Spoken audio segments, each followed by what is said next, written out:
forum for candidates in District 39B of the Minnesota Legislature. My name is Mary Santee. I do not live in that district, and I will be moderating tonight. The forum tonight is being recorded by Valley Access Channels, and we will include a link to the playback in our League of Women Voters White Bear Lake area Facebook page as soon as we have access to it. League of Women Voters is a volunteer, nonpartisan organization that tries to inform voters through advocacy and education. We have these forums so that you can come and hear what the candidates think on the issues that are important to you. The League of Women Voters does not support or oppose any candidate or any political party. Questions are being collected from the audience here. If you have a card and you want to turn it in, hold the card up. If you want a card to write a question, just hold your hand up. Ushers will come and get them.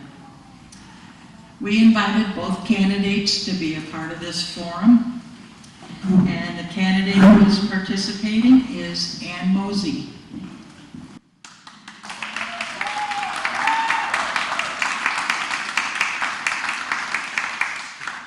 Because there's just one candidate, we're going to adjust our timing format, and we will let Ms. Mosey answer as long as she wants, but we'll get in as many questions as possible for her. And it will begin if you would like to make an opening statement. All right, thank you.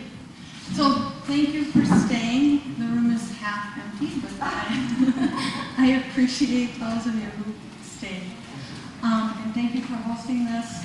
I did have an opportunity to talk to Bob at the Scandia Veterans Memorial, and he and his wife were chatty, and I thanked him for not being negative in the way that so many campaigns have been, because I think that this district deserves better than that from both of us. And so we have both been able to do that, in part because neither party has really been involved either. So I'm a family law attorney for 20 years. I help regular people with regular problems, feet on the ground solutions, helping in crisis and in transition, all kinds of people all across the state. And throughout my career, I have worked and helped people through Tubman as well, which is a completely voluntary effort. So they're having a luncheon on the 30th for celebrating long-term people who've served in that capacity, and there's an award waiting for me for 20 years of service. Congratulations. Yeah. So I'm kind of proud of that. I also am overeducated. I've been told not to talk about that because for a woman that's supposed to be a negative. Well, am I supposed to stop? You can go on. And I mean, I'll stop. okay, well, But I'd rather finish telling you about who I am, because I think that's why people are. Finish doing that. Yeah.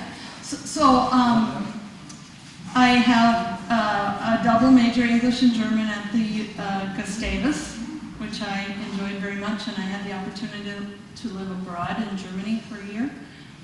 And then I went and did a master's in German, which was basically my first job, because I taught undergrad German in exchange for the opportunity to finish the degree, and it was a lot of fun.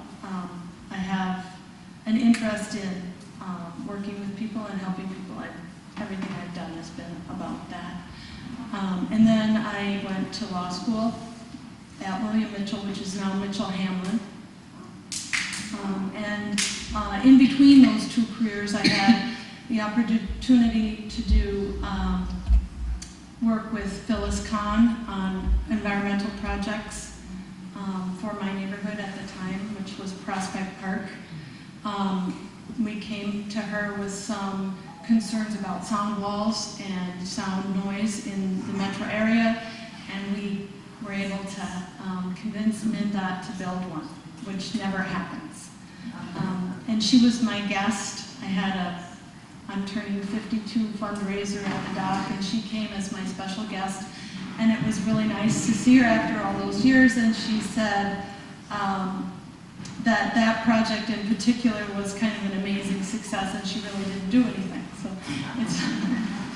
it was, yeah, that was a fun one. The sound techs for the 20 years since sent referrals. Call Ann if you want a sound wall, she'll tell you how to do it. But it really was a collaborative effort of working with an agency, working with the legislature, and working with the community. And in that moment, I was the community, or among the community. And she was the legislature, and she said at the time that I should run someday. And so when the opportunity presented itself, I thought about that. I thought a lot about it. It wasn't like a snap decision. It took me a while to get comfortable with the idea that I should be the one, or could be the one, to assist this community in having just and fair and reasonable and tax-conscious decisions in such a role. But I got comfortable with the idea, and I have become more comfortable with the idea in going door knocking and talking to regular people about what it is they want and what it is they expect. And yeah, overall I would say this has been a really, really fun year, and I recommend it if anyone was thinking about it. So, are you finished? Okay, we'll go on to, we have quite a few questions, and keep turning them in as the evening goes on. And the first is, what specific skills do you have that you believe would help to make you an effective legislator? Well, I'm a good negotiator, a good writer. I'm a person who believes in doing the job and listening and showing up and doing the work. I'm not someone who would ever be comfortable making it easy for myself at the expense of other people. So single issue agendas, that's not why I'm doing this. I don't have a personal stake in this or a personal agenda in this, other than potentially making sure Minnesota stays solid and viable and environmentally sound, and that our systems continue to work. I feel like I have spent a lifetime listening, a lifetime making changes and helping people, and those skills, that people-centered focus, would be a huge boon for the community to have someone with my background as a resource and as a problem solver. Thank you. And I neglected to ask the one question we gave candidate ahead of time, and I'll ask that now. It was to be the first question. For the last 4 decades, by default, the Minnesota Supreme Court has had to redraw election district boundaries and maps because the legislature and the governor couldn't agree on the boundaries.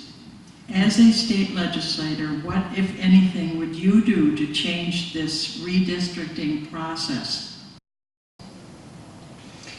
So I did, when you sent me that question, I did put a post on Facebook so that I could be transparent and people could see what I was thinking. There have been litigation, states with litigation, more than 6, less than a dozen, and don't ask me to remember each and every one. But we've had to address gerrymandering as unconstitutional repeatedly, because the party in charge gets to decide, unless they can't do it in such a way that the Supreme Court has to step in. And so over and over and over, it's been challenged, and over and over, it's been a problem. Not in one state, but many states. Because you can't make these decisions based on protected categories and that sort of thing. Now, 39A used to have Grant and Hugo as part of it. And, other places weren't part of it. Now, there is a certain amount of change that's necessary because there's a census coming up and the count of population will change. And the districts are supposed to be unilateral and similar, about 40,000, a little bit less each. So this district is 177 square miles compared to B, which is half the size because they live more densely than we do. My position would be, I don't want to change the boundaries too much. And here's why. By the time I've knocked, at this point, I don't know, 5,000 or 6,000 doors, I've talked to people and I've developed relationships already. Whether they agree with me or not, whether I agree with them or not, that is something to build on, not just change for political gain. And, one of the, I don't remember exactly the time frame actually, but a guy came in my office, he just moved here and he wanted to meet with me as a legislator, and I have an office in Stillwater, so it was super convenient and that would not change. And he wanted to see what my position was on this gerrymandering issue, and I said, well, I think the goal is if and when a party takes control that they don't take advantage. And that they don't make the kinds of changes that result in a sense of unfairness for the rest of the people. So again, it's the same. I come up with the same answer, which is I would like to change them as little as possible. I've grown fond of, the communities that I'm visiting. Scandia is amazing. Schaefer is a young and thriving, newer community. They have kind of a turnover. I've had an opportunity to walk through different trailer parks and assisted living facilities and apartment buildings and all the neighborhoods, not each and every one, but all of the precincts in Forest Lake. And to think that those would disappear and no longer be people that I would be working with, serving, and start from scratch, that's not something that I would advocate for. Thank you. Next question. Over the last several years, I've seen the legislature fail to legislate because representatives can't work together across party lines. And this is the questioner, not me, asking this. Do you want a more bipartisan legislature? And if so, what will you do to bring it about? Well, some of these questions are so big that there isn't a real answer. Right now we have a legislature that's controlled by one party, both House and Senate. And they have been able to write legislation, they just haven't been able to get it passed. If they would have worked together better with people across the aisle, something we absolutely did not have to do. Those bills that came forth that might have gotten better informed might have passed, might have been more successful term. This past term has been labeled one of the worst ever. I think the pendulum swings. It does always, historically, and things will change. And if I have the opportunity to work across the aisle, which I expect if I'm elected I will, based on just door knocking, I've had these conversations. I learn more talking to people who disagree with me than people who agree with me, period. And so do we all. So I hope that answers the question. Thank you. What positives can you say about your opponent? Well, I don't know him very well. met him twice. I met him at VW in Forest Lake when I went to that event. I met him, oh no, he wasn't there. I met his best friend, who's the, he wasn't there. I met him the next day at the 11th Annual Vietnam Memorial. I went with my son. And he introduced himself. He has twins. I have twins also. So we had that common ground. He was friendly. He reminds me of my cousin, actually.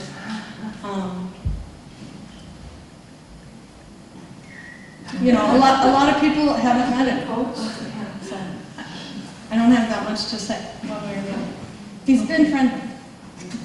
Okay, thank you. And here's a topical question. Today, the association representing civil engineers gave Minnesota a C- for its infrastructure condition.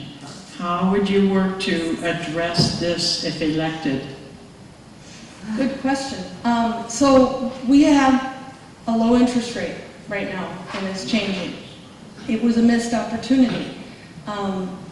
The Democrats see infrastructure bonding bills as opportunities to create jobs because the money is cheaper when the interest rate's low and you can do more work. And they didn't meet the sort of normal mark that they had in the past in the bonding bill. And Governor Dayton signed it anyway because something was better than nothing, but it really wasn't what I think people would have hoped would have been invested in our state. And it's really hard to understand why they did that because we have a surplus in the bank. And something related, do you support a gas tax for road or transit improvements? Increased gas tax. I actually have some personal experience with that. The story that I talked about earlier, legislators typically use gas tax as a way to fund projects.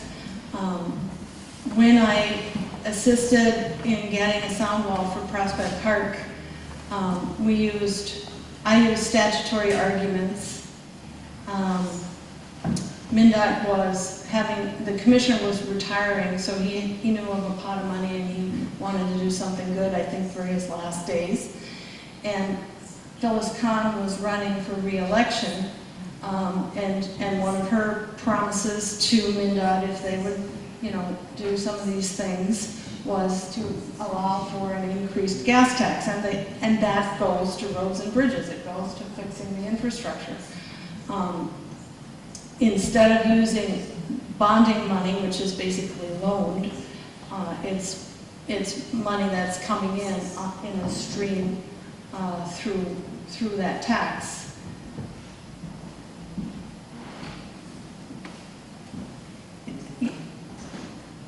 Would I support doing that? I guess it would depend on how much and for what, which isn't part of the question. No, but you have time. When I taught German as a graduate student, you get questions and stuff, and you don't always know the answer. So I would say, I don't know the answer. I will look it up. But I can't know, the question is so vague, I can't really say. But would I support smart investments in our state? Yes. Okay. Do you support opening up mining for jobs? So the backstory on this is, as DFL candidates, we usually get union endorsements. And you screen, and you get asked a lot of questions, and the unions make decisions about what the right answer is, and if you don't do it, you have, in my case, I had 3 opportunities to change my mind, and I didn't. And they said, oh, well, we'll endorse you, but we're not going to fund you in that case. So I can honestly say that the money that I have received campaigning is money that is honestly earned by being transparent and accountable. And it doesn't include a lot of union dollars because I did not want to support the mining proposed for northern Minnesota because I do not believe that it can be made safe. Now the DFL line is we support anything that creates jobs that is safe. And I agree that we need jobs, but I also disagree that that mining, that copper metal mining is safe. And there is not one single example in the world where it has been safe in water, in a water-rich environment, not one. And the cleanup on it is not my lifetime, not mine and my kids' lifetime, but 500 to 900 years. Okay. If you keep your reactions to the end, so we can get more questions in. So, which issue would you more strongly support? Mass transit or roads and bridges? Well, you can't have mass transit without roads and bridges. So I guess in working with family law cases, I had the opportunity to talk to and work with every kind of mind on the planet. How people think is very different. And one of the things that I've learned is you can be Einstein, but if you can't organize your thoughts, it doesn't work all the time. So if you're going to have a system that is self-sustaining, encompasses a positive end result, keeps people in reasonable opportunities for success, you have to start at a foundational level. That's my thought. You have to start with the basics that you can build on.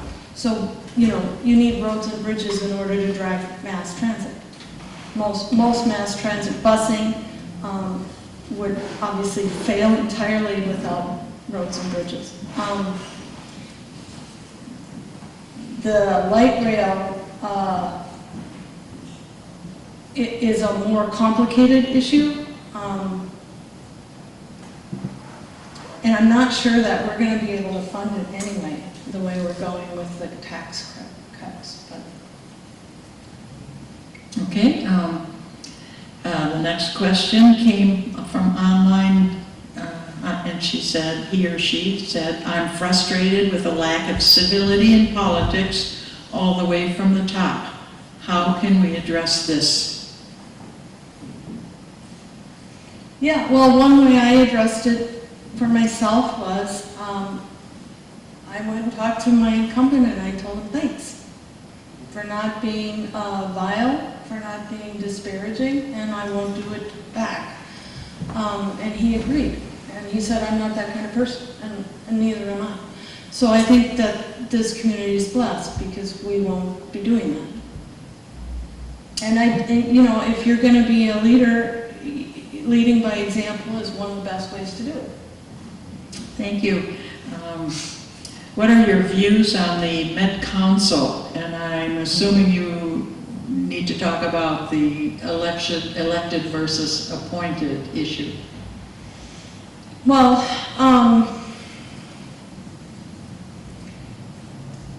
we have a trend right now where more and more organizations are being appointed.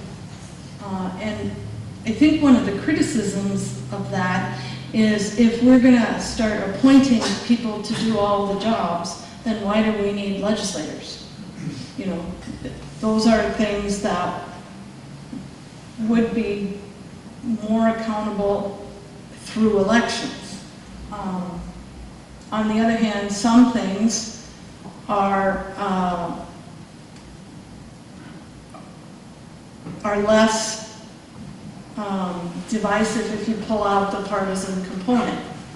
So in terms of Met Council, they do have a lot of power and they do have appointed positions. I noticed right away when I went out more openly on Facebook and expanded my public that I got a lot of friend requests from people on that council, so there was some interest already in working together, which I thought that was kind of nice.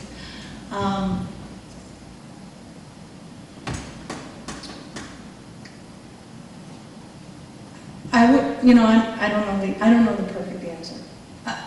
I like to tread lightly without creating too much trouble. That would be a personal style. On the other hand, if it's not working, I would be one to speak up. So, Okay. On a totally different issue, do you support single-payer health care? yes. All right. Did you want to elaborate? Well, there's two choices right now. There's the buy-in option in MinCare, and there's a whole new plan that Senator Marty has put out in an easily read book called the Minnesota Health Plan, which scraps a lot of what's existing and would be a restart to try and address some of the concerns. If you wanted me to pick between the two, I'm not prepared to do so at the moment. But I think that it is important that our people know that for the last 3 years, the buy-in option has been available and on the table in the form of a bill, and our current incumbents have blocked it from going forward. So it's not like some aspirational thing out there. It's been there, it's been available, and it hasn't moved forward at all. Okay. What do you think the state's role should be in trying to close the education achievement gap between white students and students of color?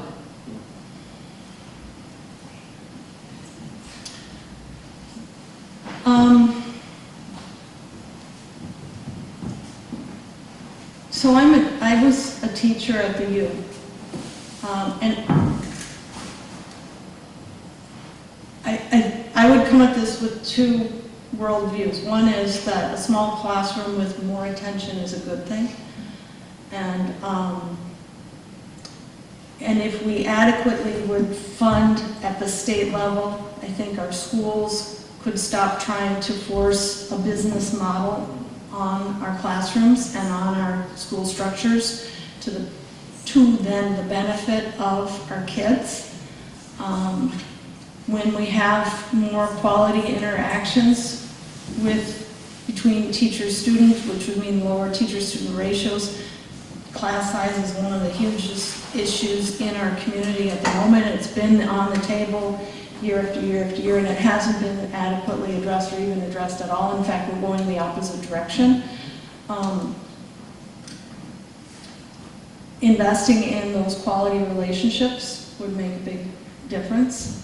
And investing in our families on the whole would make a big difference, because when a kid doesn't have what they need, they're not thinking about what they're, the more esoteric academic exercises. They're thinking at a more basic level. So one of the approaches that I would advocate for would be quality investments in schools so that teachers can do a better job, that kids can have a better relationship and a less chaotic environment, but also providing the infrastructure generally for a solid foundation throughout our community, not just our community, but the state. Thank you.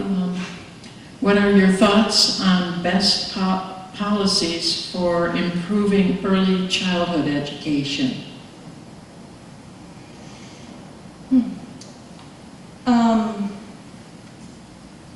So I have 3 teenagers, and they all went to preschool.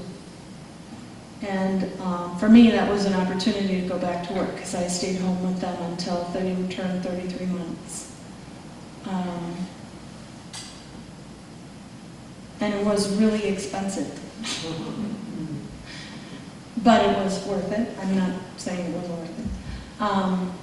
This early childhood education program, starting earlier with investing in our families and our kids, does free up people to work sooner and to to provide for their families and to invest in their careers. What ends up happening if you have a family and you're paying for childcare is you're paying to work. Because childcare is not inexpensive. Preschool even is not inexpensive. And the quality of it matters enormously. If ever a year in the life of a child matters more, it's when they're young. So, and we don't have much of a family medical leave program in this country. You can stay home for 6 weeks, that's it. So there's a huge gap between, you know, it ends up being a luxury to be able to raise your kids with your heart.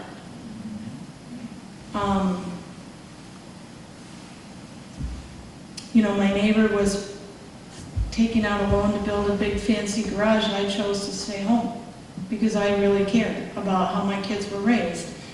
And then I was really happy when they turned 33 months too. So I think quality, affordable, early childhood education is so important for empowering women and families to succeed. Thank you. What are you doing or will you do to address poverty? What ideas do you support to assist low-income individuals in moving out of poverty? So one of the problems with poverty is it's frequently systemic. You end up being raised in a situation that you stay in and replicate inadvertently without having the opportunities. Now, there was a really great NPR program about a school that brought kids out of areas where they had more challenges and put them in summer programs in the college for free, where they had the opportunity to do courses and other things during the summer as teenagers that made it more comfortable for them to make the jump into college. It wasn't foreign territory. They say if moms have a college degree, the kids are more likely to also go and pursue those advanced degrees. So we end up with a system that leaves people behind the way it is right now, unless we use programming or investments to reach in and create opportunities. But this idea that people can just do it themselves or it's going to happen on its own or the free market will do it for them, I don't think that that's actually true, and we end up with a more expensive problem because when we have to support more and more people because they can't figure out how to make it or make those changes or make those investments, then we pay that much more for services and other things. So I think investing in each other earlier, just like the same model with children, investing soon, investing early, it matters. Thank you. Okay, the next.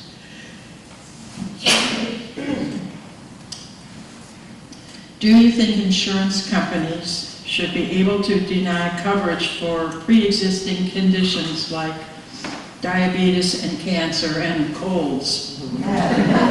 No. We came, you know, one of the nice things about the United States of America is once we come to a certain point of progress, we don't really like the idea of going backwards as a whole. And I think, you know, today we sit here with pre-existing coverage in place, like we have it. And it wasn't very long ago at all that we didn't.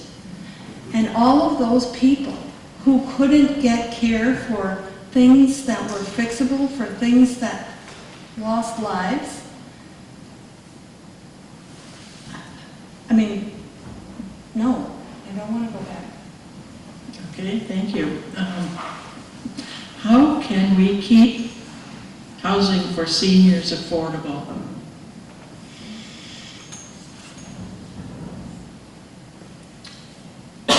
an aging community and a growing community, both. I think I saw some numbers that it was going to be an older and older community, but also Forest Lake is growing. So it's both. It really is both. And Woodbury's growing, even though that's in B, 39B. To keep housing affordable for seniors. Well, in this particular district on the whole, we have pockets of more affordable housing and then mostly not.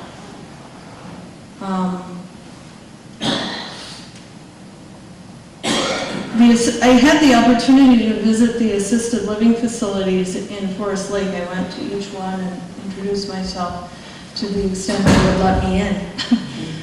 And I offered to do a coffee for the candidate at each facility, and some of them were more interested than others.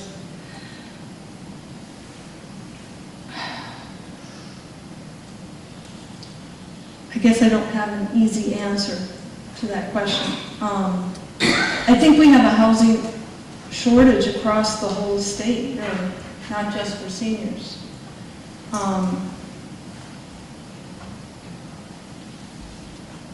One door I knocked on, he said, if we want to fund schools better, we need to take all of the large parcels and subdivide them all. And I don't think anybody really wants to do that because, we do like our rural communities, and I certainly do. But one answer that's a possibility is having more trailer park areas that are, very, very affordable. It could be a good match for some people in larger parcels. Minnesota doesn't really regulate assisted living facilities at the moment. That was in the news a lot. And it did not get addressed, despite a certain someone's statements. There is a bill, I read it. It's a great bill. I have a Facebook post on this one. It gives freedom from maltreatment. It gives liability to kin, which would right there solve the problem. And a whole bunch of other layers of protections and powers and rights. Not one of the 3 GOP leader incumbents that are for 39AB or the Senate signed on to it, not one.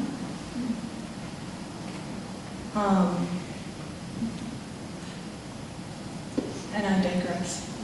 Okay, thank you. For a district on the far east part of the state, what do you see as the greatest threat to the St. Croix River and surrounding rivers and creeks? And what is your plan to keep the St. Croix River healthy? So we just had the 50-year anniversary of the Wild and Scenic Rivers Act, which was a really amazing collaborative effort protecting particularly the St. Croix River. It's still in place, it's not going anywhere. It has worked. And it really was a collaboration of many different people, including the utilities company donating land, which I don't know if they regret that, but they sure did it, and it is beautiful. I know that a lot of my friends in the room are avid canoers and kayakers, and in Prospect Park, where I used to live, we were close to the Mississippi. It's not as clean, absolutely not. You can't come out of that without smelling or itching or, in some cases, burning. One of the things that Phyllis Kahn worked hard on was cleaning up the Mississippi and making it a recreational river like the St. Croix. We have succeeded, and making it a national preserve, basically. But whatever goes in the river from whatever source flows through and down. So that's, you know, the mining question. It would affect us. It would flow down here. The proposed site sits on the northern watershed, the southern watershed, and the watershed that goes to the east into the Great Lakes, which is why it's not viable, I think. Okay, thank you. Money in politics. Do you support public financing of political campaigns in which candidates must abide by spending limits? Explain your answer, please. Yes, and it's doable. I've had, you know, not unlimited funds, and I had to make decisions about how to spend it. It's an opportunity to be conscientious about how you do something, and gives people an opportunity to reflect on how you do business. Unlimited spending is basically buying elections, and it gives certain entities greater power than others, and the slope may be slippery, but ultimately I don't think we want to be in a situation where we can't get good information and we can't hold people accountable. And when we put too much money into politics, the hurdles for getting that information and being able to access what people really believe in grow. We have a great public contribution opportunity. If you give $50 in a year to a candidate, you actually get it back. Sign a little receipt, you get a nice thank you card, and the $50 comes back from the state within, I think it's a week or two. It doesn't end up costing anything. And that's an intentional opportunity. Instead of just writing a check to candidates, they do that too, but it's not as much. It gives candidates incentive to interface with the people that they're going to serve. And it gives the people an opportunity to support them really for free. You can obviously give more. I mean, the contribution limit is $1,000 per person. No one's done that, so. Okay, how can public transportation be improved in Washington County? What other options do you see than what are being used?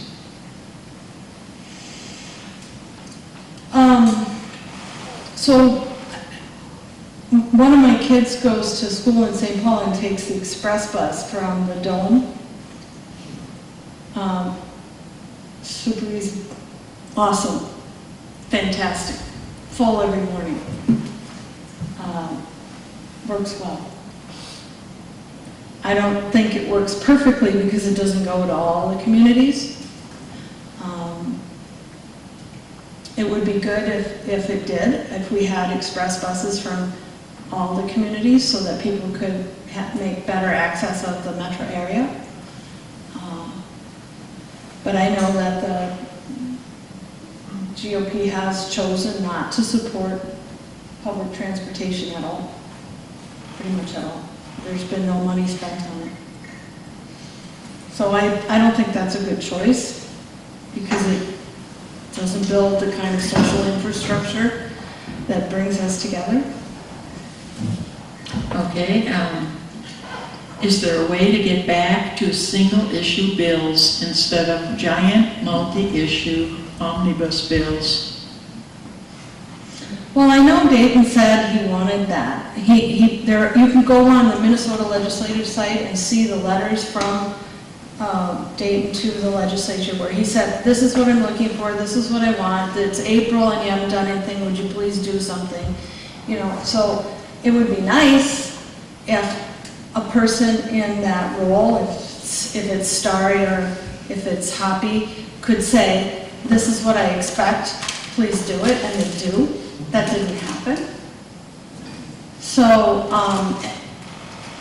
you know, and then on top of that, the end final bill was 10 minutes before midnight, and it was 989 pages long, and it included everything from things we wanted to, you know, beet juice on the roads is no longer illegal. And it's in violation of the Constitution. And the Constitution says that a bill needs a single subject per title, and that's it. So it'd be nice if people would follow the rules instead of trying to leverage what they want over following proper procedure. You know, as a family law lawyer, I know what I want, but I follow the rules, and I have to abide by the rules of evidence and the timelines and the, you know, deadlines for service and what I'm allowed to say, and I can't talk about settlement efforts in front of the judge to prejudice the other person, and there's all these rules, and we follow them. So I have a hard time with the idea that the rules don't matter. To me, they would matter. I know I was asked this by Eric on Facebook if I would, you know, abide by that rule. Yes, I would. Okay, this will be the last question, but it's 2 questions. So part 1, talk about why you are running for Minnesota House of Representatives. And part 2, how has the reality of running for office been different from your expectations for running? Can I say the question? Because I already forgot. So my expectations were different than how it would be, in that I thought it would be easier than it has been. This is not easy. I learned how to program, and I'm not computer savvy, so that was huge. I've had to learn all kinds of rules about campaign finance and all that kind of stuff. I've had to learn to work with the hugest range of inputs and outputs. And that was maybe the hardest part. As a family law lawyer working with people on food stamps or millionaires, doesn't matter. If you have to show up and dress a certain way and bring a pay stub and you know, follow directions and sign and whatever, everybody can do it. And so I thought everybody is, you know, that's just the way everybody is. And I have learned that no, it's because people love their children. Because when it isn't about their children, it's a little different. So that rosy glass did come off a little bit, to be frank. But I have enjoyed this very much. It's been an amazingly organic process of, and very uplifting. This is a great community to run for office in. I have had nothing but positive conversations. Even people I don't disagree with, those maybe are an hour long instead of 5 minutes. But they're good, and I've learned a lot. So I've enjoyed it. I've enjoyed it immensely. It isn't as easy. I thought it might be a little easier than it is, but it is challenging. And why am I running? So the toxicity in the news, the situations that are unfolding,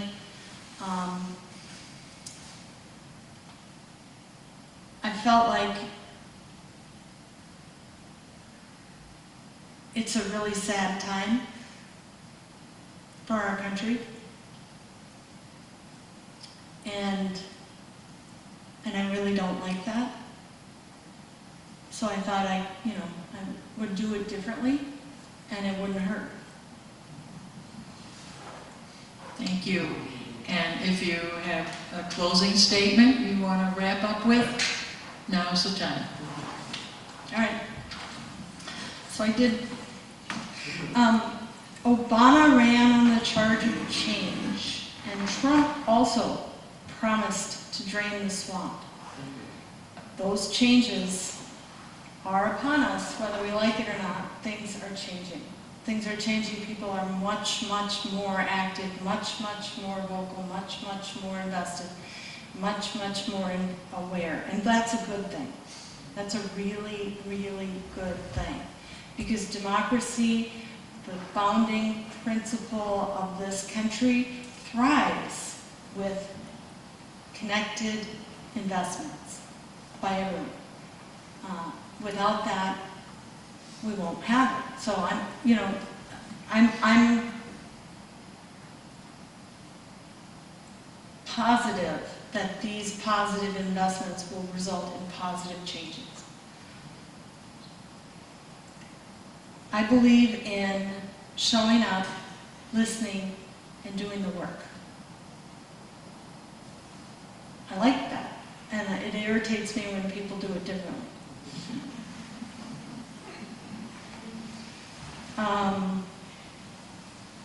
Some of the primary issues that I'm interested in are funding our public schools. I think that it is the social infrastructure from which we thrive. Every dollar spent in public education is 20 plus in the economy exponentially. That's a good investment in us. And I believe in protecting and conserving our environment. We cannot replace it once we mess it up. We can fix it, we can tweak it, we can slowly make changes, and it does restore itself to some degree, but not entirely. And we need, I think, good stewards. It is a Christian value, after all, to be good stewards of the land. And we need to create opportunities for everyone in our country, in our state, and in our community to succeed. Not the ones who have advantage, but everyone. So it's time, I think, more than time, for leadership that listens and invests in people. And I think my background in working with people, solving problems, getting their houses in order, is a good people-centered perspective that would lend itself to that kind of change and real solutions in real time. Life is not pie. There is enough. It's just a matter of allocating it and working together to do it. The good news is that the pendulum will swing. Whether it swings this election or the next election, it does swing. One of the things that I've observed is that we have become more and more polarized. So electing someone who wants to talk across the aisle and wants to do the work and wants to knock on doors and actually has enjoyed it would be a good investment in that community-based change.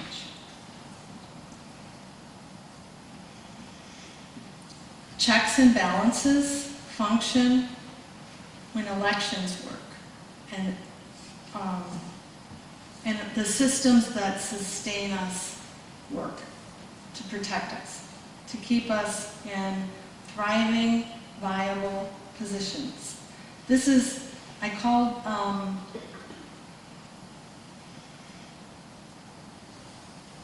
this area the donut, because it's kind of a sweet spot around the metro area. We have the best economy in the state, on the whole, in the donut. And the trick, I think, is for us to recognize our role,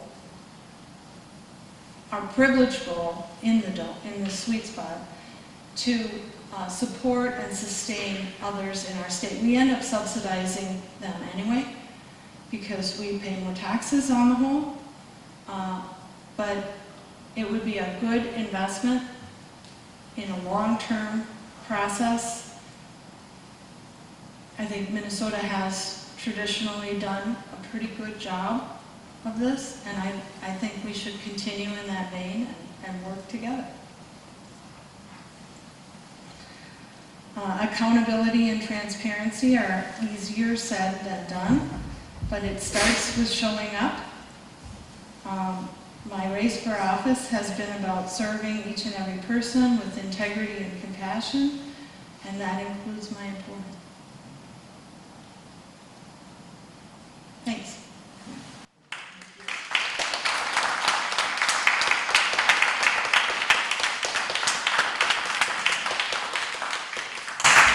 Thank you, Ann Mosey, for putting yourself forward for election and your participation this evening.